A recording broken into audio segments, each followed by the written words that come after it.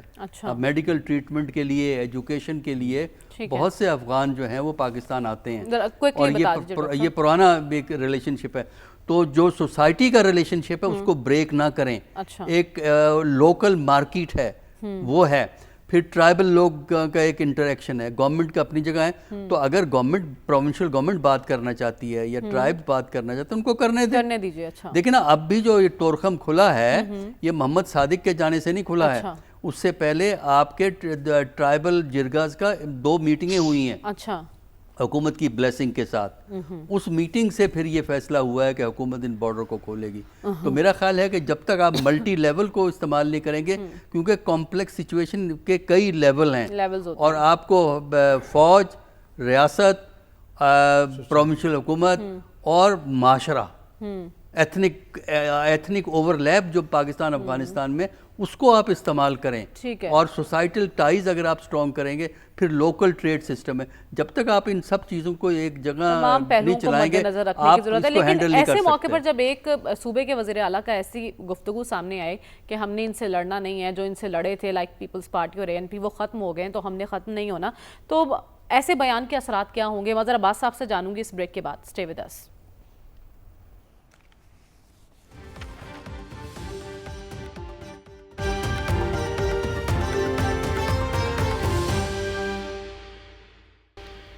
Welcome back. Mazhar Abbas صاحب، break پر جانے سے پہلے سوال آپ کے لیے چھوڑ کے گئی تھی. ایک تو علی امین گنڈاپور صاحب کا بیان، دوسرا KP حکومت کا کہنا کہ ہمیں کردار ادا کرنے دیجیے، اور حکومت کا اس سے گریز کرنا. اس ساری سچویشن پر کیا کہیں گے آپ؟ دیکھیں، لائٹر نوٹ میں اتنی دیر کا بریک آئے گا تو افغانستان کا بیانیہ ہی تبدیل ہو جائے گا. صحیح ہے، بالکل ٹھیک ہے. لیکن دیکھیے، علی امین گنڈاپور صاحب کا جو بیان ہے وہ اس لحاظ سے افسوسناک بیان ہے کہ وہ یہ سمجھ رہے ہیں کہ پیپلز پارٹی اور ANP کو ختم کر دیا گیا.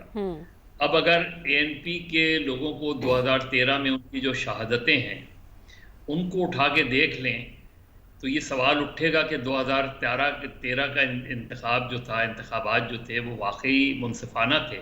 کیونکہ اگر ایک جماعت کو الیکشن میں حصہ لینے کی اجازت ہی نہیں، اور اجازت نہ دینے کا فیصلہ جو ہے ریاست نے نہیں کیا، غیر ریاستی عناصر نے کیا، اسی طرح پیپلز پارٹی کو ٹارگٹ کیا گیا اس طرح، تو اگر اس چیز کو وہ جسٹیفائڈ کر رہے ہیں تو یا تو وہ اپنی کمزوری شو کر رہے ہیں کہ جی ہم نہیں لڑ سکتے ان سے. تو کوئی بھی لڑنے کا مسئلہ تھوڑی ہے. دوسری بات یہ کہ دیکھیے، افغان مہاجرین کا جو مسئلہ ہے، اب وہ جو کہہ رہے ہیں کہ ان کی نیشنلٹی کی بات بھی کی علی امین گنڈاپور نے، یہ وہ نیریٹو ہے جو جنرل حمید گل کا نیریٹو تھا کہ جی افغانیوں کو پاکستان کا حصہ بنا دیا جائے اس وقت. اب جو ہم دیکھیں کہ روس سے جب افغانستان میں آیا تو افغان مہاجرین کی جو تعداد 40-50 لاکھ پاکستان آئی، اور تو ایران میں جو لوگ گئے ان کے ساتھ ایران نے کیا کیا اور ہم نے کیا کیا. اور اب جب کہ روس چلا گیا تو ہم نے ان مہاجرین کو اپنے ساتھ رکھا، یہ کہہ کے کہ جی وہاں سول وار شروع ہو گئی ہے. سول وار ختم ہوئی تب بھی وہ یہیں رہے. اس کے بعد 9/11 ہو گیا، 9/11 کے بعد بھی وہ رہے. امریکہ آ گیا، امریکہ چلا گیا. تو اب جو ہے، اب یہ مہاجرین کی ذمہ داری افغان حکومت کی ہے. اب اس کی ذمہ داری پاکستان کی نہیں ہے. ٹھیک. اب ان مہاجرین کے جانے کا وہ بات ٹھیک ہے کہ جانے کے 2 طریقے ہوتے ہیں. ایک تو آپ ان سے کہیں کہ آپ چلے جائیں، وہ ہم نے دیکھ لیا کہ وہ، اور دوسرے یہ کہ آپ ان کو یہ زور دیتے ہیں کہ جو آپ کی ذمہ داری ہے وہ اب نہیں ہے، کیونکہ اب افغانستان میں افغان حکومت ہے. اب افغانستان میں نہ کسی کی امپوز کی ہوئی حکومت ہے، نہ انفورس کی ہوئی حکومت ہے. لہٰذا افغان مہاجرین کے لیے جانے کا رستہ بنانا چاہیے اور افغان مہاجرین کو جانا چاہیے. ٹھیک ہے، یہ بنیادی نقطہ ہونا چاہیے. دوسرے بہت واضح طور پہ بالکل افغانستان سے بات ہونی چاہیے، اور پاکستان کے پاس جو ثبوت ہیں کہ جی وہاں سے دہشت گردی ہوتی ہے، وہ ثبوت ان کے سامنے پیش کیے جائیں. بات چیت کے دروازے تو کبھی بھی بند نہیں ہونے چاہیے، نہ ہوئے ہیں اس میں. لیکن یہ بات ٹھیک ہے کہ پاکستان کے اندر خاص طور پہ ویسٹرن بارڈر جو گرم رہا ہے، اس کی ایک بڑی وجہ یہی رہی ہے. ہم نے ماضی میں دیکھا ہے کہ شمالی وزیرستان ہمارے ہاتھ سے چلا گیا تھا، تقریباً جنوبی وزیرستان چلا گیا تھا، سوات چلا گیا تھا. تو یہ ان سارے ایلیمنٹ کو کس کی سپورٹ حاصل تھی؟ لہٰذا یہ جو چیزیں ہیں یہ بہت سینسٹیو بھی ہیں، لیکن اس مسئلے کو ریزالو ہونا جتنا جلدی ہو ریزالو اتنا ہی پاکستان کے لیے بہتر ہے. ٹھیک ہے، ایک سینسٹیو معاملہ ہے اور اس معاملے کو حل کرنے کے لیے ایک یونٹی کی ضرورت ہے، لیکن بدقسمتی سے اس چیلنج سے نمٹنے کے لیے سیاسی قوتیں متحد نظر نہیں آ رہی. رسول بخش رئی صاحب، لیکن ایک امید پیدا ہوئی ہے، افغانستان کے ساتھ بات چیت کا سلسلہ شروع ہوا ہے، ہم نے اپنا نمائندہ بھیجا ہے، تو کس حد تک مسائل کے حل کی توقع رکھی جائے؟ بالکل توقع رکھیں، اس لیے کہ یہ پاکستان کی بھی ضرورت ہے، افغانستان کی بھی ضرورت ہے کہ تجارت پاکستان کے حق میں نہیں ہے، افغانستان کے حق میں ہے. اور اس میں جو قبائل افغانستان کی سائڈ پہ رہتے ہیں یا ہماری سائڈ پہ رہتے ہیں، ان کے رشتے ہیں، ان کی برادری ہے، ایک قبیلے سے تعلق رکھتے ہیں. اور اس کے ساتھ ساتھ دنیا میں جو کراس بارڈر ٹریڈ ہوتا ہے وہ انتہائی اہم کردار ادا کرتا ہے. یہ بلینز آف ڈالرز کی ٹریڈ ہے دونوں ملکوں کے درمیان میں. ہم ایک دوسرے کی اپنے ہی مفاد میں ہم یہ تجارت کر رہے ہیں. یہ نہیں ہے کہ ہم افغانستان پر ایک احسان کر رہے ہیں، وہ ہمارے اوپر احسان کر رہے ہیں. تو بات چیت لازمی طور پہ شروع رکھنی چاہیے. مسئلہ یہ ہے کہ افغانستان میں ایک ایسی حکومت ہے جس کو دنیا کی کوئی ریاست بھی تسلیم نہیں کرتی، اس کا ان کو کوئی پرواہ نہیں ہے. ان کی جو اپنی نظریاتی ساخت ہے یا سیاسی ساخت ہے وہ ایسی ہے کہ دنیا ان کی پرواہ نہیں کرتی اور نہ وہ دنیا کی پرواہ کرتے ہیں. تو اس صورت میں پاکستان کے ساتھ مسائل کا الجھنا ایک فطری سی بات لگتی ہے کہ پیچیدگیاں پچھلے 50 سال 60 70 سال سے ہیں، بلکہ پاکستان بننے کے بعد سے ہی ہمارے ان کے ساتھ مسائل چلے آ رہے ہیں. لیکن مسائل کا مطلب کبھی یہ نہیں ہوتا کہ آپ بات چیت کے دروازے بند کریں یا یہ کہ وہ اپنی سرزمین ٹی ٹی پی یا کسی اور آرگنائزیشن کے لیے اس کو استعمال ہونے دیں پاکستان کے خلاف. یہ تو ایک ایسا مسئلہ ہے جس پر پاکستان کبھی کمپرومائز نہیں کر سکتا. لیکن اس کے لیے تعلقات تجارت میں سمجھتا ہوں کہ تمام ہمسایہ ممالک کے ساتھ جو بھی تعلقات کی نوعیت ہو وہ جاری رہنی چاہیے. اس کے لیے مولانا کی خدمات حاصل کرنے کی ضرورت ہے یا کے پی گورنمنٹ بار بار اصرار کر رہی ہے، ان کو سننے کی ضرورت ہے؟ میرے خیال میں مولانا صاحب کے اوپر زیادہ بوجھ نہ ڈالیں. ان کے اوپر پہلے بہت ذمہ داریاں ہیں. یہ کام حکومت کا ہے، یہ صوبائی حکومت کا بھی نہیں ہے. حکومت کو اپنی آئینی قانونی ذمہ داریاں نہ کسی پرائیویٹ شخص کے سپرد کرنی چاہیے، نہ کسی تنظیم کے، نہ کسی پارٹی کے، نہ کسی صوبائی حکومت کے. خارجہ اور سلامتی پالیسی وفاقی حکومت کی ذمہ داری ہے. یہ تو کسی کی شرکت داری نہیں ہو سکتی، مشاورت ہو سکتی ہے، ان کی بات سنی جا سکتی ہے. لیکن حکومت اگر گنڈاپور صاحب کو یا مولانا صاحب کو یا کسی اور کو وہ ایک مستری بنا کے بھیجے کہ جائیں جی آپ بات کریں ہماری طرف سے، یہ ہوتا رہا ہے ماضی میں. لیکن سمجھتا ہوں کہ پہلی اور آخری ذمہ داری کیا کریں، حکومت کی ذمہ داری ہے اور اسی کو اس ذمہ داری کو پورا کرنا ہوگا. پروگرام کا وقت ختم ہوا چاہتا ہے، ہمیں اجازت دیجیے. اللہ حافظ.